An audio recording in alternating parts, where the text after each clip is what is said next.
No, then, mate, how's it going? Morning, yeah, good. I'm all right, fit, mate. Thank you. Tired. Just come off nights. Ah, fair play. Yeah, I was reading Do You Work at Siemens, is it? Yeah, I like at Siemens colour. Yeah, it's not easy. I tell you, I've been playing football all day long. Yeah, fair play. You only retired last year, didn't you? Uh, yeah, pretty much. I came back after the COVID stuff and like that, and then Chris Board asked me to go back to Ferriby, and I was like, no, I've had enough now. I like playing golf and everything else, so just doing that. All right, then, Gary, cheers for doing this, mate. Yeah, no problem. Obviously, if we just take it back a bit, I was reading a bit about your career today. I didn't realise you actually started off at Newcastle, is that right? Well, I didn't actually start off at Newcastle. When I first started playing football, I started at the. Remember, you used to have Hull City School of Excellence or Centre of Excellence, stuff like that. Started Yeah. there, and then I played for a game for Barham as a guest. I used to play for Springhead and people like that, but my mates played for Barham. Said, "Do you want to come and play? We'll play Newcastle." Played them away, and we beat them 4-2 or something like that, and scored a hat trick. And they signed me after that, basically, pretty much. So yeah, Okay. good up there. Yeah, brilliant. What were you doing? Was it like traveling up there for training and stuff then, or did you move up there? No, we didn't move up there because obviously it was only schoolboy, so we just used to travel on the weekends and stuff like that, and for games and stay over in an hotel for the weekend. It was real good though. Me and my friend used to do it at Glencaveney. Ah, yeah, he played for City, didn't he? Yeah, so we both was going up there. Yeah, Ah, and then okay. we used to have training in Hull as well with a bloke called Nigel Richardson. He's a coach, so Newcastle opened a little excellence centre around Hull, so we could train for the week and stuff as well. Ah, nice one. So who was manager at Newcastle at that point? Was that like mid-90s? Yeah, well, it'd be mid-90s. Yeah, it was Kenny Dalglish, and it was good for Ah, me okay. because I'm a big Liverpool fan. So yeah, it was great. It was Kenny Dalglish, and there was loads of good players at the time. It was brilliant. Yeah, yeah. Yeah. Yes. So when it comes to like signing proper, then what happened? Why did he choose City? Do you know what? Looking back, it was maybe I'll go for City facts, but it was a mistake really. I just wanted to come back to Hull. I'd been at Newcastle for 4 years, and they offered me a scholarship and or YTS at that time, YTS and a pro, and I turned it down and just rang. Do you remember Rod Arnold who used to be at Hull? Yeah, yeah. I just rang Rod and said, "Look, I want to come back to Hull. What's the chances?" And he went, "Oh yeah, definitely." So I just went from there and came back to Hull. Ah, okay. Yeah. And was it Billy Russell youth team manager at that point? It was literally Rod Arnold last year, and then Billy Russell came in the same day that I basically signed. So yeah, it was Billy Russell. Ah, okay. And I mean, he had a good reputation at the time. I remember. I think you doing the Yeah, youth team were doing well under him. Like, what was he like to play for? it was brilliant. It was strict. He was a typical Scotsman. He was straight to the point. It was a real good coach, and he just wanted to get the best out of everybody. And yeah, I think we had a real good time with the youth team. I think we won a league or something like that. I can't really remember, but we had a lot of good players at that time. I remember we used to have like people like Nathan Pete, Steve Burton, obviously Glenn Caveney because he came back after a while. We had Clayton Donaldson played up front with him. There was loads of good players. Like, do you remember Martin Thacker and people like that? And Yeah, I remember all these names. Yeah, yeah, all them names. We had a really good team. yeah, yeah. And then you even got a chance at 17, I think, under Warren Joyce. Like, did you see that coming? Um, no, to be honest with you, I didn't. But I just remember I'd been a YTS for about 3 months, and then Warren Joyce came up to me. So I think he got took on as manager because it was going for that great escape and all stuff like that. And they basically said to me he wanted to offer me a pro contract straight away. So he offered me a 3-year deal after 3 months of the YTS. And then it came to the point where I think he got sacked and Brian Little came in. And he obviously knew about the offer that had been put on the table, but he wasn't going to guarantee it. So he said to me, we had a reserve game at Boothferry Park. He said, "You've got half a game to prove that you weren't basically this 3-year contract." All right. Looked like I played well in the first half and scored. And he just said, "Yeah, you can have it." So yeah, it was Ah, good. fair play. I suppose taking it back a little bit, Gary, I usually ask people what the first memories of Boothferry Park are like. When do you first remember going as a Well, it's kid? a strange one, like, because my first memory of Boothferry Park was, do you remember, you'll know a bloke called Jeff Barnby, won't you? Yeah, yeah. I don't know how it even came about, but he ended up taking me to the School of Excellence, and we went to the big gym behind Boothferry Park, and it was a horrible, stinky place, and it was just wooden floors and stuff like that. But that's my first actual memory of Boothferry Park. which is not probably a good one, but that's the first time I remember going.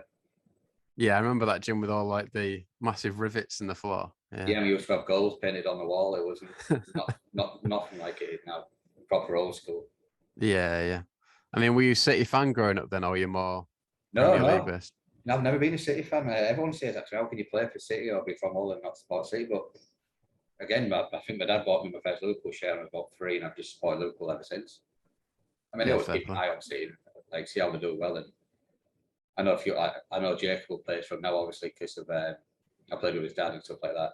Greasy, yeah. Yeah, he currently lives on my estate. He left one of his cars outside her neighbour's house, and they've been complaining about it. And they said to him, "Why has it been here this long? He's trying to sell it." So I messaged him saying, "How many bloody cars you got now?" But yeah, yeah. Yeah, fair. Do you think it made that easier for you when you played for City then? You didn't have that pressure on your shoulders of, playing for your hometown club. You were just, he was like any other club really, or not really? I've never found playing football pressure. I've never really understood people who get under pressure about playing football, because it's just something you enjoy doing. You with all your friends, and if you're half decent at it, then it should come naturally. I love playing football, even in front of crowds and stuff like that. Never had a problem. Never felt pressure. But I get what you're saying. Is it because you didn't support them and stuff like that? But I didn't even think about it like that, to be honest with you. I just enjoy playing football. Yeah. Then yeah, just looking at your games. I mean, the big one for me, I remember, was obviously when you scored against Mansfield. Yeah. Billy Russell was caretaker. Yeah. How big a moment was that for you at the time? Do you know what? I can remember scoring, and I just thought, I don't even know what to do. What do you do here? I've never done anything like that, obviously, for a big crowd like that. And then I remember Gary Alexander and a couple of other players just grabbing me and taking me to, was it the Kempton stand up we used to have? Yeah. To celebrate. But yeah, I didn't know what to do. I just thought, oh, I'll score here. So, but I didn't know how to celebrate at the time. I just didn't think about it. But yeah, it was a massive moment. It's kind of bittersweet, because I knew going into the game that I'd had a bit of a back. My back had been playing me up basically. But Billy Russell said just starting, so I thought, well, I'm not going to say anything. So I played the first half, scored, played well, came out for the second half, and my back was just too much. I thought, I can't carry on like this. And then I had to go off after, I think, about 50 minutes. So Right. much as it was brilliant and one of the highs, it was just really disappointing as well, because I think that ruined me a little bit, to be honest. Get me out for 5 or 6 games. I think if I'd have been fit, I'd have carried on in the team, if you know what I mean. Right. Okay. So it killed the momentum kind of thing. Oh, yeah, massively. Yeah, because after the back of that goal, I was going to be getting a new deal. I don't know how it had been agreed, but yeah, but obviously then I got the injury, and it didn't really help, if you know what I mean, going forward. Fair. Just in terms of managers, then obviously you mentioned Billy Russell. Like how did he compare to the other managers you played for? Did he feel more comfortable playing for him, or does it not much difference for you? I think it was definitely more comfortable because I knew him more. Under Warren, I loved Warren Joyce. I thought Warren Joyce was amazing. I think he obviously could come from being I think he was player manager only at the time. And he was just like one of the lads, and he was easy, and he was really easy to talk to. Billy was the same. You just know when someone's got full trust in you. Because every time Billy seemed to take over, I'd get more of a chance. Because I think obviously he knew what I could do more. Under the other managers, a bit more difficult. They weren't as approachable. Yeah, just not as easy to talk to, a bit more stuck up. And because like Peter Taylor, as much as he was a good coach, I just didn't really like to talk to him, because I thought he was a big guy. I mean, don't get me wrong, he's done brilliant and he is a good coach, but just one for me personally.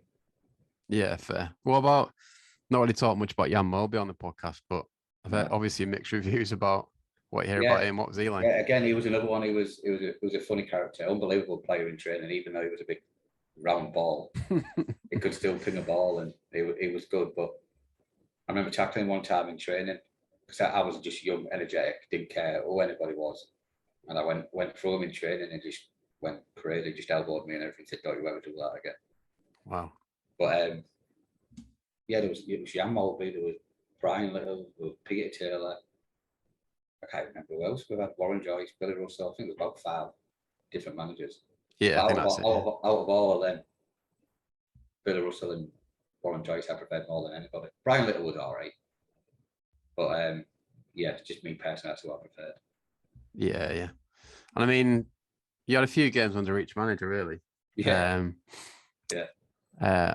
Like, why? Obviously, you got the one goal, but do you feel you should have scored more? Do you feel it should have been given more of an opportunity?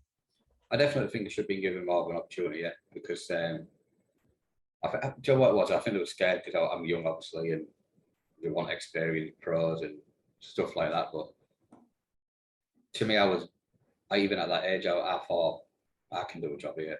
I'm as good as him. I'm as good as him. Like you had people like, God, it was that big striker. We had Kevin Francis coming into a club and you're thinking, what's going on? How is he getting a game ahead of you? Then sometimes he even used to play.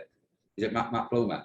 Yeah, I remember that name. Yeah. I mean, I like Matt. He's a great lad, but he was a centre half. He was never a striker. I think even he plays sometimes.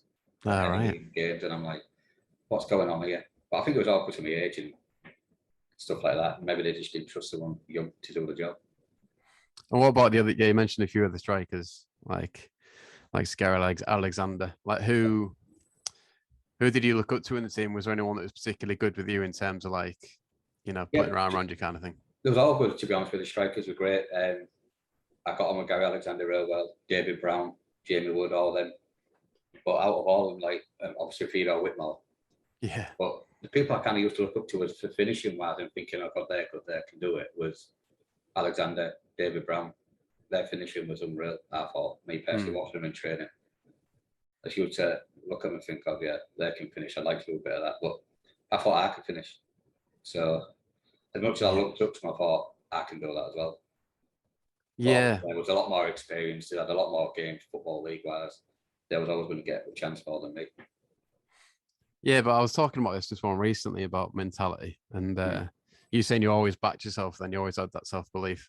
Yeah, oh, definitely. Yeah, I didn't ever think anybody was better than me. It was just a case of me being young, so I wasn't going to get the chance. But there was nobody I've ever looked up to and thought, or played against, or played with, and thought you're better than me. I've always thought I can do this. Yeah, fair. Yeah. And I mean, the amount of goals you were scoring in the youth team, was there ever a chance to move away? You must have had interest when you were at City. Do you know what? I don't even know, to be honest with you. No one's told me if there was. Right, fair. But I don't think it. I don't know. I don't know if there was interest at all. That's a good question, actually. But I don't think I would have moved anyway. But because it was youth team football, they probably thought, oh, well, he's a youth team player anyway, so that's what people do in a youth team. If they'd done it first team on a continuous basis at the start, there probably would have been interest. It seems to be now, like if you look at people in the City first team who score a few goals, they always was interest straight away, isn't it? Yeah. Like you've got Lewis Potter who maybe going to, where's it going? Brentford or someone like that. I think so, yeah. And then you had who was that other the Geordie lad? Did Mark something? Geordie lad. What you mean, Bowen? No, there was a Geordie lad who was in the City first team, played in Premier League when he was young. Bowed head up front. Or shaved head. It'll come to me eventually, but he's played lower leagues most of his career now, but he got a move straight away. I can't think his name. Matt. Anyway. That's gonna annoy me now, yeah. Yeah, no, it's me. I feel like getting a couple of phones on charge, can't even look. But yeah, the younger, I think as the years went on and you scored a couple of goals in 13, there was more interest, but back in the day there didn't seem to be any. Or if there was, I didn't know about it. And what about the characters in the dressing room? Obviously, during your time, the likes of Gary Brabin. Oh God! I mean, you must have some stories. Well, again, it's like times have changed, so you won't get these characters in the game anymore. If you do, it's on the download. But you had Jason Perry, John Whitney, Gary Brabin, even people like Fido Whitmore and Ian Goodison, who you'd think would be quiet. They're all good characters. Everyone was a good character. You had Alexander, you had Matt Lennon. All of them was good lads. But I remember, it's horrible to talk about, really, but Jason Perry and John Whitney used to do things like drinking each other's piss. Can I swear on it? Yeah. Yeah, just drinking each other's piss, and then you get people shitting in someone's boot. So when they go put it on and stuff like that, it was crazy times, but really good fun times as well. Yeah. But I think that's totally down out of the game. I would be nothing like that now. Yeah, how do you reflect on it? Do you think it's a good grounding for young players to have that kind of atmosphere in the dressing room? I think it helps, especially as a young kid going into a lot of lads who are very welcoming and there's loads of fun going on. You can get involved and stuff like that. So yeah, I would say it's good grounding. I loved it. I loved every minute of it. Yeah. So, did you have like a proper YTS then, where you like doing jobs around the ground and that? That's another strange one. It's funny you say that because as soon as I became a YTS, it seemed to, I don't know where it came in place, but the rule was that the YTSs weren't allowed to do these cleaning up the change rooms and such as anymore. We did little Right. things like cleaning the balls and cleaning the pros' boots and stuff like that, and giving it change room a general tidy. But it stopped all the basically making the YTS do the jobs. Okay, fair.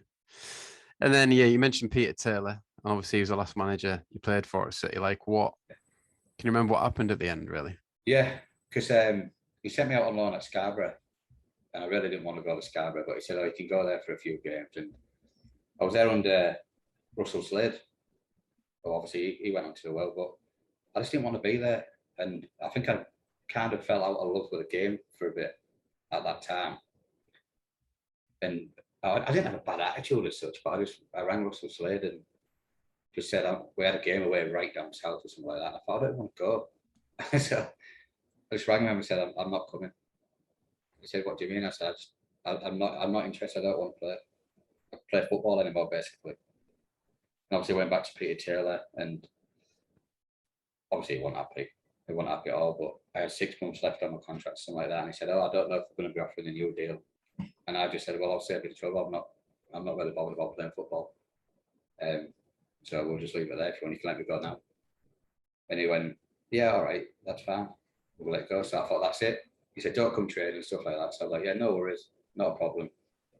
I was in bed on the Monday morning, got a phone call from the secretary saying, "Where are you?" And I'm like, "Well, I'm in bed. I've been told not to come and train." And he went, "Get yourself to training. Now you've been fined 2 weeks' wages." Dear. So Peter Taylor done me 2 weeks' wages. So I had to turn up on the train and go on late looking like a dickhead. But yeah, it wasn't my attitude. I just totally fell out of love for playing football because I was just sick of, I suppose, not getting a chance and then sent out to Scarborough and stuff like that. I thought, what for? When I can be here playing for them. Mm. So yeah, it was a strange one. Yeah, I just didn't. From that moment with Peter Taylor, I just thought, well, he fined me 2 weeks' wages, and then you're the one telling me not to come. Yeah, yeah. But then you turn around on me and then say you're fined, and you just kept doing that, basically finding me. Okay. So what? If you answered it already, like, what was making you fall out of love with football? Like I said, I just probably not getting the chance, and I think that's more it than anything. I wasn't getting a chance to play for first team. I was always playing reserve team football or like going back to the youth team because obviously I was young and stuff like that. And I thought, I'm better than this. I know I can do it, but you're just not willing to give it a chance. And maybe looking back, it wasn't the right way to think about it. You should have thought, well, I'll keep going, I'll get the chance. But at that time, my mindset was, no, I'm good enough. I just lost me a little bit, I suppose you could say. Yeah. So when reading you went to Hall Road and Harrogate, like, how did those moves come around then? The Hall Road one was simply just, I hadn't been playing football and someone said, "Do you want a game?" So I was like, "Oh yeah, I'll have a game." Obviously, I knew, no disrespect to Hall Road, at that time I was better than Hall Road, but I just wanted to play a bit of football because I was trying to get the love back for it. So I went and played. I literally had 2 games for Hall Road, enjoyed it, and then Harrogate Town rang me, a kick bloke called John Reid. He's a big legend in non-league football for management and stuff like that. He said, "Do you want to come to Harrogate?" So I thought, yeah, I'll go down there. And it was good. It was good while I was down there. Yeah, is it a few months before you joined Ferriby kind of thing? Yeah, because I think I was at Harrogate and then Brian France got in touch with myself and John Reid and said, "Do you want to come here?" Then I looked at it and thought, well, yeah, it's 5 minutes down the road for me. I think there was only a league below at the time. So I thought it's perfect for my location. So when then at Ferriby, I really didn't look back. I loved it. Yeah, I mean, first spell, really, you scoring a goal a game, I think. Yeah. Oh, God, for Ferriby, I think he ended up scoring about something like 260 goals. But yeah, didn't he become the top scorer ever or something? Yeah. Oh, well, that'll never get beaten now, obviously, because that club got expunged, didn't it? So, right, yeah. But I don't think it would have been beaten anyway, to be honest with you. But it was just great. It was a real good family atmosphere down there. You had Brian Franks, who is a right character. He wasn't the best, he wasn't the best manager, but he just knew how to get the best out of people, if you know what I mean. Good man manager. And you had Les there, the chairman, who was really welcoming. And then again, you had the lads who were, a lot of them was all local at that time. It was just really good. Yeah. Was Glenn Caveney at Ferriby with you there as well? I think he came for a little bit, Glenn, but I don't think Glenn will mind me saying this, but he lost his way a bit. Okay, right. As he's going through, obviously, his late teens and in the early 20s. Got into drinking and stuff like that a bit. But yeah, he was there for a while. He was a great player. He was the best two-footed player I've seen, I've played with. Right. Him and a kid called Graham Hoppers, who he was at City when we was younger, and they said, "Oh no, you can't. We can't offer you a pro or a YTS because you're too small." And I thought, "Well, he's half an inch smaller than me. What's the difference?" Because he was quality. But yeah, there's a few ex-Hull City players down here: Ben Morley, Chris Paul there. Yeah. And you look back, you had Price, you had loads of people who come through there. Adam Lothar there at that point. No, I think he'd left by the time, but Rob West was, and yeah. You remember Gary Hobson and people like that?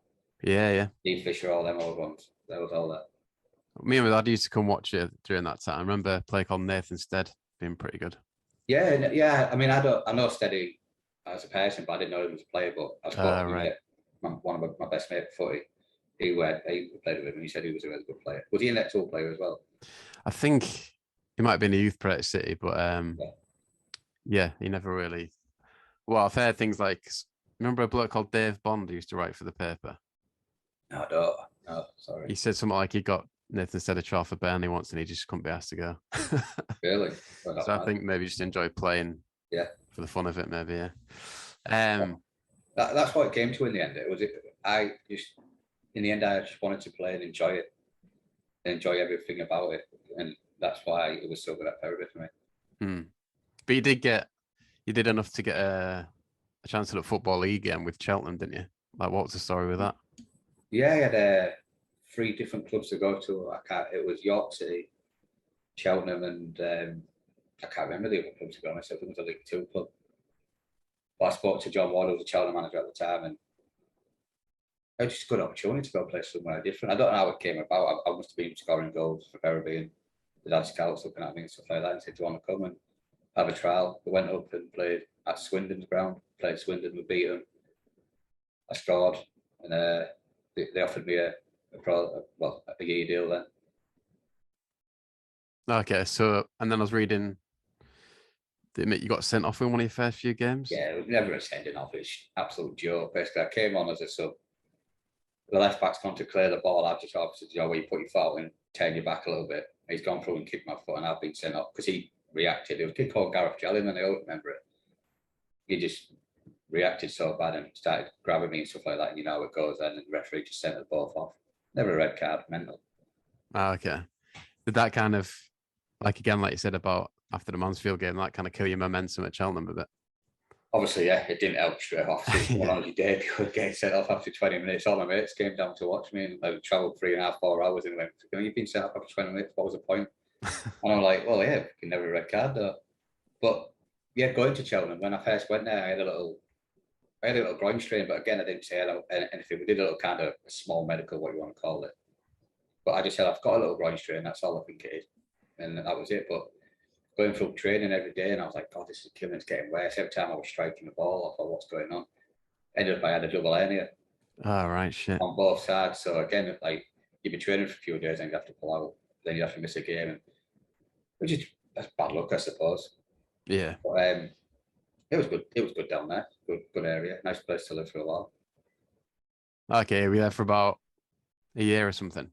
Yeah, I think I was there for about 9 months, and then again, I won't play. I just got in touch with everyone. Said, "Do you want me to come and play on loan or something like that? I'll have a way, see if we can come out for a bit." And John Ward said, "Yeah, if you want to go out some games, you can go do this." And then that was it. Went back to Ferriby. And didn't end up going back to Cheltenham. Yeah, fair. But you went on to score shed load of goals with Ferriby, and like you say, were you just enjoying your football for those seasons? Yeah, it just seemed to click every time I was at Ferriby. I just seemed to score loads of goals. Because I think, to be honest, I think if I got the chance in Football League more, I'd have done it then. But just never really got that chance, which is a shame, I suppose. Yeah, like obviously here, it does take a bit of luck, doesn't it? I think it does. It's timing, yeah. Football's a lot about who you know and timing as well, like you said, and timing, but a lot of it is who you know. Okay, I remember right. when Peter Jelly used to bring that Junior Lewis everywhere with him, and he was Quango, he couldn't even kick a ball, and you're like, I don't know how he made a living as a professional footballer, but I think you'll get a lot of managers who will, if they like someone, they'll latch onto them. Yeah, yeah. But yeah, it's a lot of who you know in football. He literally played every position, didn't he? He was even in goal at one point. Oh, I say it's a joke, isn't it?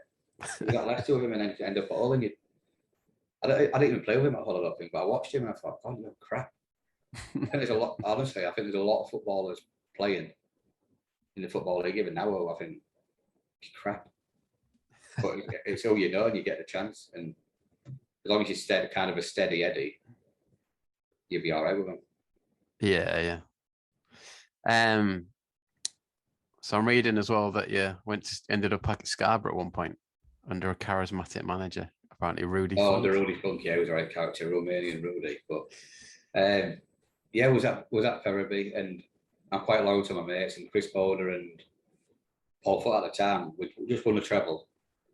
We went to see Billy Heath afterwards, and Billy basically said to Chris and Footy that I ain't going to offer you a contract as a pay as you play thing. He offered me a contract to stay on, but even at that time, yeah, I was on the bench quite a lot with Billy. For some reason, me and Billy didn't see eye to eye.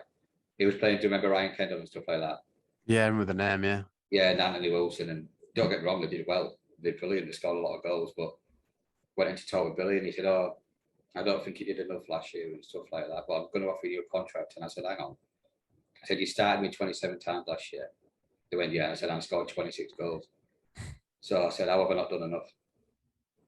He went, "Well, yeah, I know what you're saying." But then once I heard that they'd done that with Chris and Footy, I thought, you can get lost. Footy's captain you to the treble, bowler's been ever present. And then we got the chance to go to Scarborough with this Rudy, because Darren France was his assistant. Okay, right. Also, I know Darren through his dad, and I just thought it's different. The club's on the up. They were trying obviously get him back to where they're going now. I just thought it'd be a good opportunity to go play for him. And again, that was good. It was brilliant. Yeah, I was reading he got 50 odd goals there, didn't he? Yeah, I didn't really play as a striker as such for Scarborough. I kind of played on the, like, you play free up front, you play across there, or play number 10. I played midfield sometimes, but yeah, I seemed to score for them as well. I think it was more like a 1 and 2 kind of ratio, I think. So, not bad. Can imagine they had quite a big following, did they? Yeah, well, we played at Queensgate, Bridleton, and we used to get, I'd say, 600-700. Yeah. But even that was good because obviously they had to come from Scarborough, which is not far, but it's good for non-league at that time. And then reading you went to Hull United at one point. Was it Woodhouse the manager? Yeah, Curtis sold me the dream. one of them I've got a lot of time for. Curtis. He's a great bloke, but I don't even think he saw it coming with what was going on at Hull United. He offered me decent money in non-league to go play for them, but that came about because I'm loyal. Footy and yours are Joe Brian Hughes. Yeah. Obviously, we're all good mates, and I think they was going to get the sack at that time. And I thought, I'm just going to get out while I can. And then Curtis rang me and said, "Oh, come and play, good money, we'll do this, we've got all this happening." So I was like, yeah. Within a week, I'm getting paid and stuff like that. It was a shambles. So that was a good experience. As much as it was a good experience, it was funny looking back, but it wasn't. Was Ashby involved in that? Yeah, it was Curtis and Ash, yeah. There was both there. Yeah. But again, in fairness to them, I don't think they knew what was going on. I don't know if it was Jamie Waltham who was the chairman at the time. It will have been, because Jamie's like, but yeah, I don't think they saw that there was going to be no money and stuff like that. Yeah. And then finishing your career off at Ferriby, was it nice to kind of be back there? Yeah, I've always said I'd like to have finished my career at Ferriby, and then I was at All Road playing for them. And then Robbo rang me, Paul Robson. I've known Robbo since I was 7 years old. He used to mark me all the time because he was another decent player. But he just said, "Oh, do you want to come to Ferriby?" I was like, 100%. Don't get me wrong, I knew I wasn't going to play often because I think I was 37 at the time or something like that, 36, 37. But just to go back to Ferriby and enjoy it for a bit, that's what I wanted to do. And yeah, it was brilliant. So you've had like 20 years of playing football. It's not bad, is it? Yeah, I think I started obviously when I was 16 at City, and then finished at 38. So 22 years of adult football. I thought getting paid. that's why I thought that's enough now. I need to do something else. I started playing golf with Ryan Williams. Yeah. Is he at Ferriby at one point? Yeah, me and him are still real close. Because obviously he came to City, we signed him from Chesterfield, and I remember that. Yeah, we've been good mates ever since. And he was playing at Elsham, and he said, "Oh, come on, have a few games, see if you enjoy it." I just got the book straight away. I thought I'd rather do this than football now. There's no aches and pains. There's no freaking out of breath. No getting smashed all the time. So I thought this is perfect. Yeah, I know what you mean. Now I'm a bit older. I keep wanting to get good at fishing and golf, but I'm not good at either yet. Oh, fishing is not fishing. I can do it. I should come sit there and be like, oh, waiting for something to bite on my rod. I'm like, oh no. But yeah, golf, I love it. Yeah, fair play, mate. Yeah, that's it pretty much, Gary. I might ask you some of these questions I sent you. Yeah, I suppose just the last one, like we've kind of gone over it already, but is there anything you would do differently about your time at City or your career in general? Yeah, I think I lived a bit different. I used to, not fair to say, probably go out too much. So if there's anything I would have done, it'd have been that. I still trained hard and played the same and stuff like that, but I think I just changed my lifestyle a bit more to how it should be. Yeah, fair. Must have been I was listening to a podcast of Matt Glennon, and he used to say how he was pretty much in 3 tons before the fans after some games. So it was a bit of a culture back then.